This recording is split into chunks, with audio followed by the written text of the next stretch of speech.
I've gone on outdoor runs ever since I can remember. It was around 6 p.m. one night in the summer. I just finished eating a light dinner and, as usual, decided to go on a run. I always run the same path, neighborhood sidewalks for about a half mile, then pass a gate into the forest where I run another 2 miles. Now, the forest I ran in has 2 separate paths, one paved and one not. The unpaved one is more scenic, so I'll usually take it on the way in. I'll then take the paved path when I turn around and start heading back. The paths into the forest are a bit hidden. I don't think many people know about them, so they're usually not that busy. It's actually kind of rare for me to see another person on my run. But of course, every once in a while, I'll meet some people walking their dog or something. But other than that, I'm pretty much alone. Well, at least I thought I was. I'd been running in the forest for a while now, when I heard a notification coming from my phone. It wasn't a text message, rather an airdrop notification. I could tell from the sound. I panicked. Clearly someone had to have been close to me to send this. I tried to play it off like I didn't hear it and kept running for a few seconds. I then stopped to change the music. In reality, I was pulling out my phone to look at the notification. I clicked on it, and my heart sank. It was a Snapchat picture of me mid-run with the caption, "Come back." Clearly, it was taken just seconds ago. I was wearing the same clothes in the picture and everything. From where the picture was taken, it looked like the person was hiding in the bushes. I put my phone back and started running as fast as I could. I was forced to take the long way out of the forest back to my neighborhood. As I was running, I started hearing rustling and footsteps behind me, but I didn't turn back knowing it would slow me down. I finally reached the edge of the forest. I began running through backyards to lose whoever was chasing me. It worked, with the last thing I could hear being metal hitting metal, suggesting he or she had some sort of weapon. I still don't know who it was, as like I said, I never looked behind me. I don't even have the slightest clue what they looked like. I don't know what they wanted from me. I never ran in that forest again, and have since turned off my phone's airdrop completely.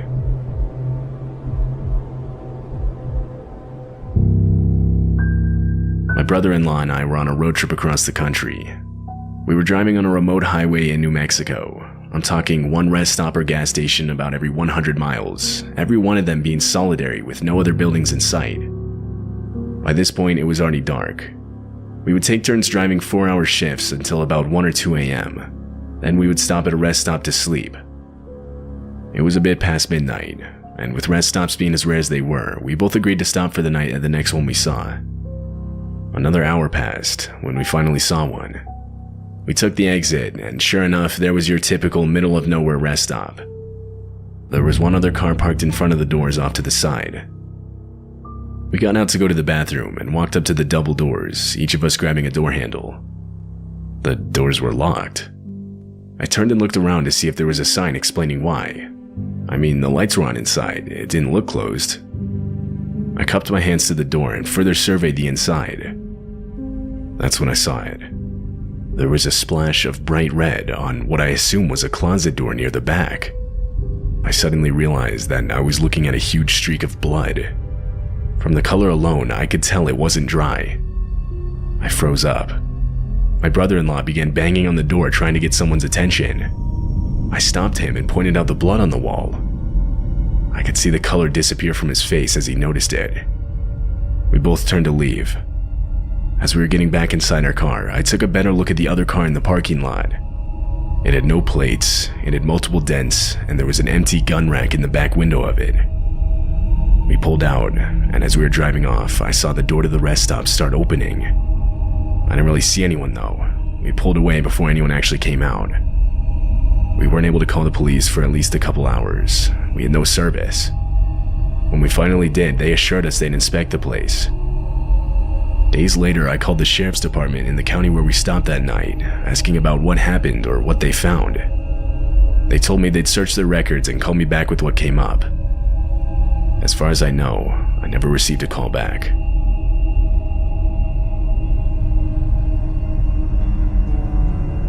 I was home alone with my dog. It was around midnight, and I decided to let him outside one last time before going to bed. I opened the front door, and he went off running out into the night. I then closed and locked it while I went to go get ready for bed. This was pretty routine.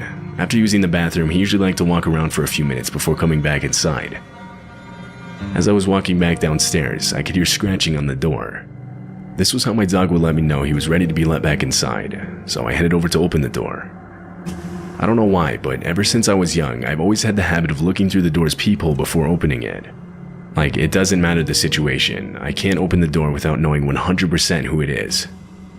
I do this, and instead of seeing my dog, I see a man with his head down staring very intently at the door handle. I froze with my eyes still glued to the peephole. I then heard the scratching again, louder this time. It was the man. I could see his hands moving up and down against the door. He was pretending to be my dog to get me to open the door. I was worried for my dog's safety. I wanted to call the police, but I didn't think they would take me seriously. I tried taking a picture of the man with my phone, knowing I could at least make a report. But my camera couldn't take pictures through the peephole. It was too small. You couldn't make out anything behind the glass. All of a sudden, the man lifts up his shirt and pulls out a knife. He begins trying to pick the door's lock. This went on for maybe a minute, when my dog finally noticed him and started barking. Now, my dog isn't that big. He's actually pretty small, but he has a deep-sounding bark. That, mixed with the fact that it was dark, and the man likely couldn't see my dog, was enough to startle him into running off. My dog retook his place at the front door, to which I quickly opened it and let him back in. It's been a while since this happened, and I've since moved to a new house. I did end up filing a police report, but they weren't able to come up with any suspects.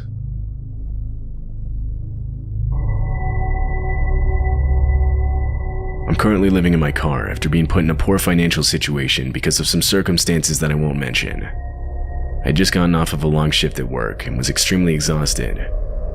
I parked in some random Walmart parking lot and got into the back of my car.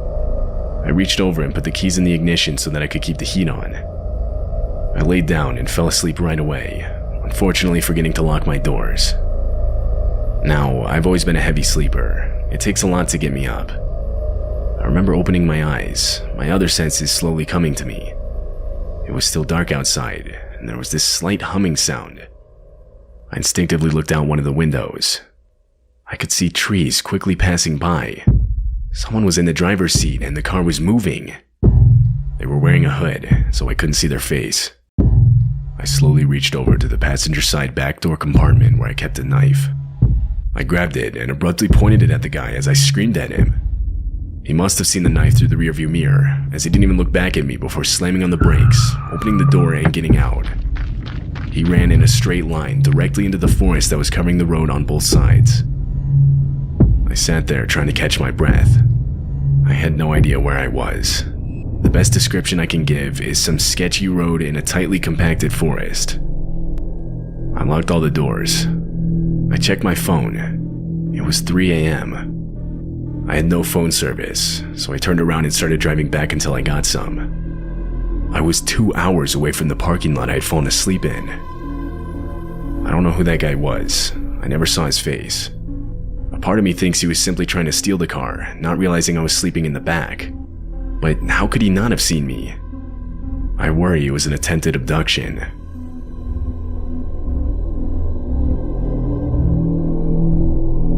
In my early 20s, I was using Tinder a lot. Sometimes I would go out with a girl and we wouldn't connect, or I'd just get stood up. I eventually matched with this one girl who was really close to me. It was like a couple miles or something. I knew this meant her profile must have been new, because I'd already been on the app for a while now, and it was getting to the point where it was starting to suggest people that were really far away. We talked for about a day, and decided to go out for dinner that evening. The plan was I would pick her up and we would go from there. I got in my car and set my GPS to the address she gave me. It was an apartment complex. When I got there, I texted her asking which apartment door was hers. I drove around the open complex searching for the right numbers, until I finally got to her building. I texted her that I was parked right outside. Immediately, I got a text back insisting I come meet her at the door. I found this kind of annoying because there was nowhere close to park. I had to go a bit further away to find a spot. As I was walking towards her building, I pulled up her profile one last time to remind myself again exactly what she looked like. I scrolled through her pictures and noticed they were inconsistent. Like each picture was a similar looking but still different girl. I had no idea how I didn't notice this before. I gave her the benefit of the doubt and just assumed it was some of her friends or something. I walked to the door and was surprised to find it was unlocked and even slightly cracked open. I reached out my hand to knock, but before I did, I heard a voice from behind the door whisper, "Be quiet, he's coming up to the door." It was a male voice. I got a gut reaction to leave or something was going to happen to me. I turned around and ran out of the complex back to my car. When I got home, I checked my phone and saw that I had 2 new notifications, both from the Tinder account. One said something like, "I saw you, where'd you go?" and the other said, "Come back." I ignored these messages, but before I went to bed, I got another text from the account. This one simply said, "We got your license plate number." I deleted the app right then and there.